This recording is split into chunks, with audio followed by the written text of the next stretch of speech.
Imagine pulling down a cardboard box from the attic. The tape is yellow and cracking. Inside, wrapped in old newspaper, is a doll. Blonde ponytail, black and white striped swimsuit, heavy makeup. Your mother's or your grandmother's from somewhere around 1960. You turned it over. You check the bottom of the foot. It says Japan. Now imagine that exact doll, complete and undamaged, sold at auction in 2006 for $27,450. A plastic doll that cost $3 at a toy counter in 1959. But here's the part nobody tells you. There are 7 different versions of that ponytail Barbie. Only the first one reaches 5 figures. The other 6 are worth anywhere from $100 to a few $1,000s.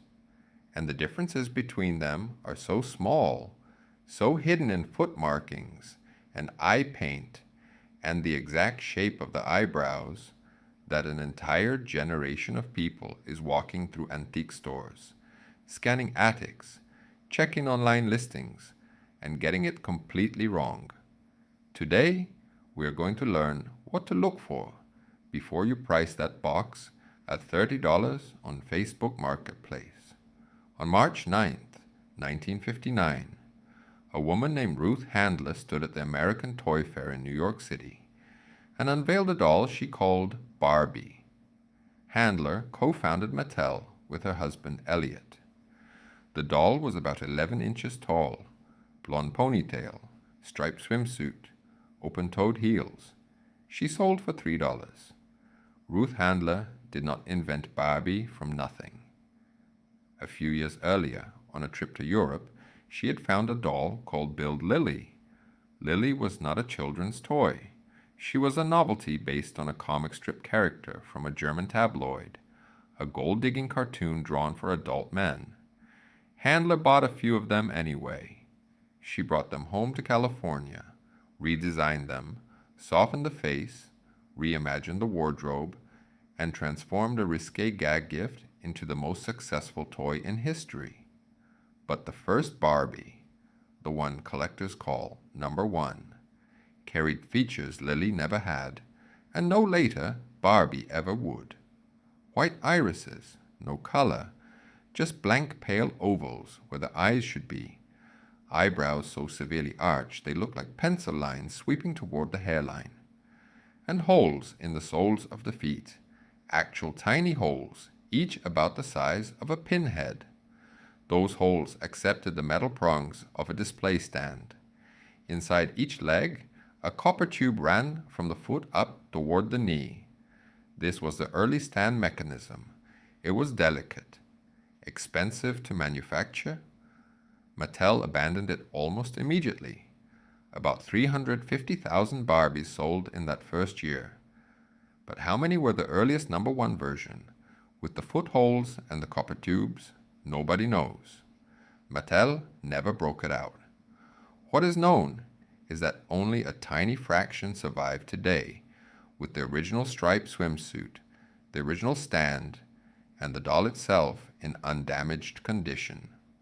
When all those pieces come together, a Number One sells for $10,000 and up. The record is $27,450, set at auction in 2006. When the stand is missing and the doll has been played with, the value drops hard. A loose Number One with worn face paint and tangled hair might still sell for $2,000 to $4,000. Respectable, but not life-changing. And here is the catch. What most people who think they own a Number One actually own is a Number 3 or a Number 4. Those are also from around 1959 and 1960. They are also marked Japan on the foot. They also have a ponytail. They also wear the black and white striped swimsuit, but the details are different. Here's a trap that catches almost everyone. The body of these dolls is often stamped with the date 1958, the patent date.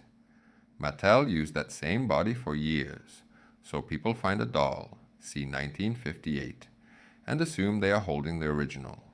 They are not. The date on the body tells you almost nothing.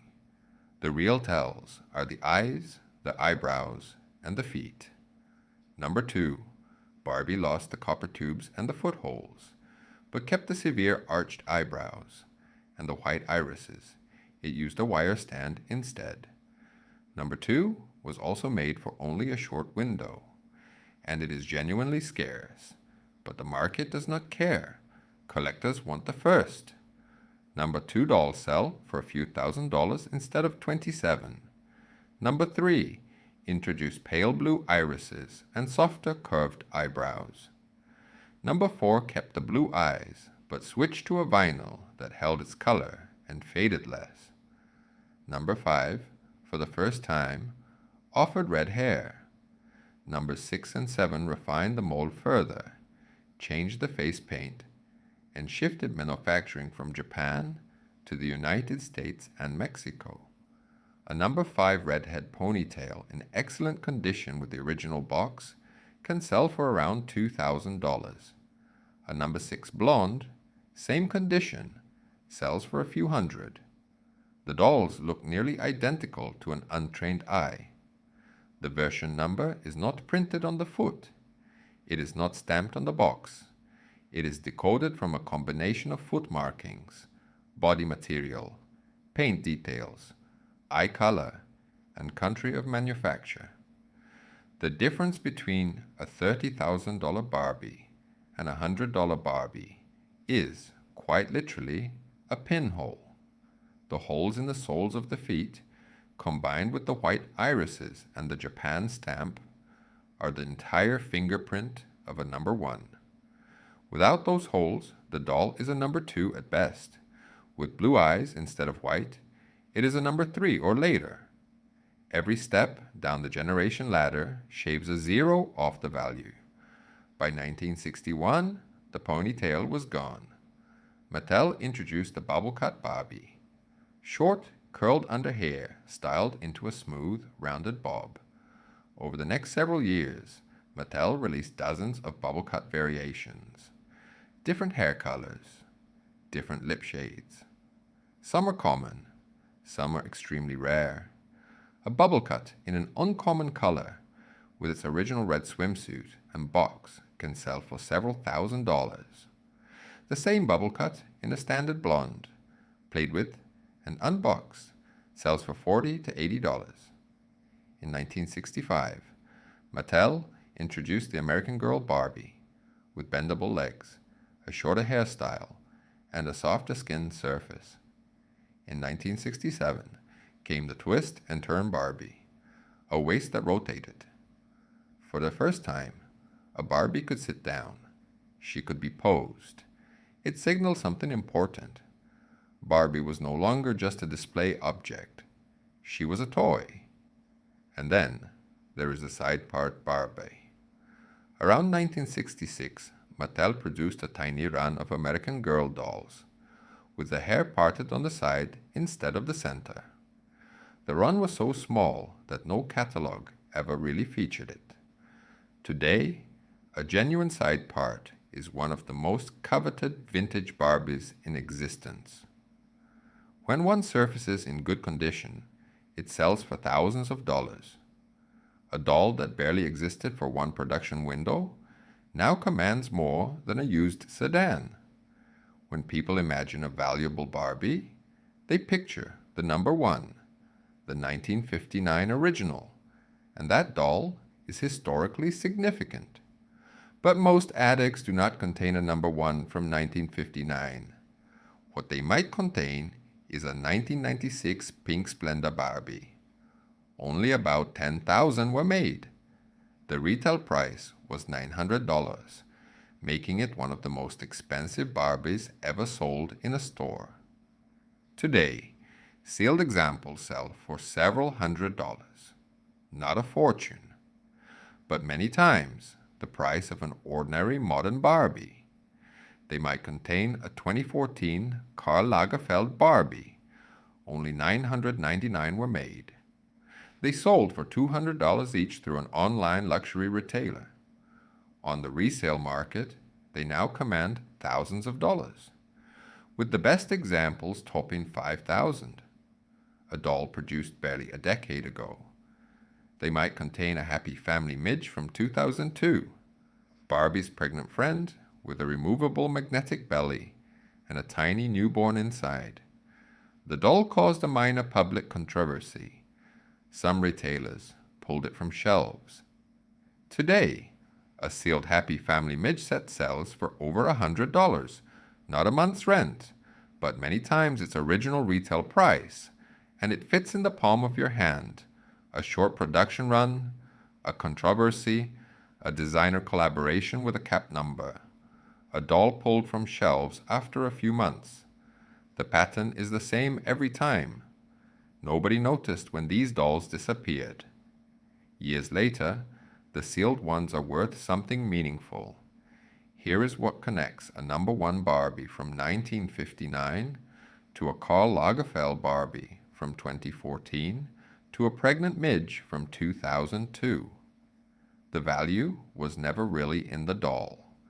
It was in the information nobody bothered to record. Mattel did not stamp a version number on the sole of the foot. It did not track how many number 1 versus number 2 versus number 3 dolls left the factory. The total production of the Side Part Barbie is unknown. Nobody knows how many sealed Pink Splendors are still sitting in collector closets versus opened in playrooms. The data does not exist. It was never created. And that absence of information, that gap in the record, is exactly where the money hides. Ruth Handler built a global brand worth billions on a product whose early history is so poorly documented that authenticating a single doll requires forensic knowledge of foot molds, eye paint, and copper tubing. The person who learns to read those details can walk into any antique mall, any estate sale, any online listing, and see what everyone else is blind to.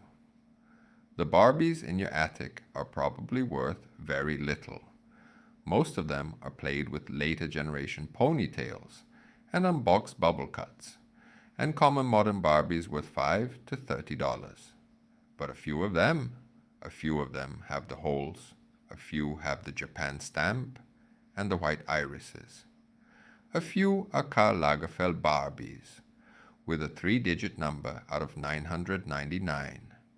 A few are sealed Pink Splendors in the back of a closet. And the difference between selling the whole box for $30 on Facebook and selling a single doll for tens of thousands at auction is knowing what you are looking at. Attention is the edge. It always has been. So here is the question. If you pulled down that box of dolls from the attic tonight and started checking the soles of their feet, would you know what you were looking for?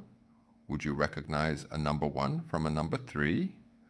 Would you know that holes in the feet mean copper tubing in the legs, and copper tubing means 1959 Japan production, and that combination with white irises and the original stand means 5 figures instead of pocket change?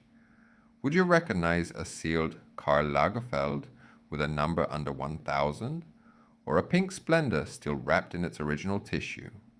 Subscribe to Money Fails. Real stories, real mistakes, real lessons.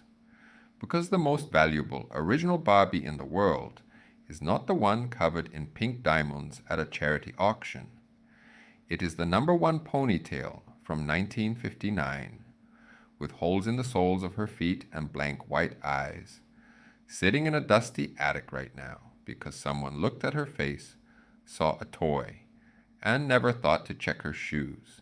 See you in the next one.